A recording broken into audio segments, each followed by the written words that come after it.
Welcome to our channel. Today we how to install credit card account access on Wells Fargo step by step clearly. To begin, open your preferred internet browser. Type in the Wells Fargo website URL in the address bar. Once the page loads, locate the Sign On button at the top right corner. Click on the Sign On button. If you already have an account, enter your username and password. If you do not have an existing account, look for the Enroll Now option and click it. You will be directed to a new page to start the enrollment process. Provide your credit card number in the designated field. Next, enter your Social Security number for verification. Follow the prompts to input personal information, including your name and address. After that, create a unique username and password. Make sure your password is strong and meets the specified criteria.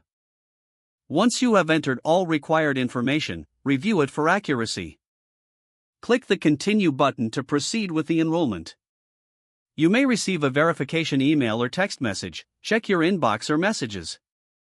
Follow the instructions in the verification message to confirm your account. After verification, return to the Wells Fargo homepage. Click the Sign On button again to access your account. Enter your newly created username and password. Navigate through your account dashboard to manage your credit card access. You are now set to view your credit card information and transactions online. If the page does not load, refresh the browser or try again in a private or incognito window. Make sure you are using the correct email address, then retype it carefully to avoid small typos.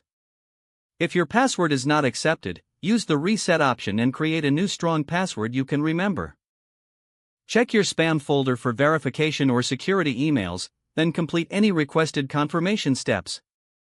Enable two-factor authentication if available to improve account security and reduce unauthorized access risk. After signing in, review your profile details so your contact information and settings are accurate and current. If you see an error message, note it down and try again after restarting your device and internet connection. Don't forget to like this video and subscribe to our channel for more step-by-step tech guides.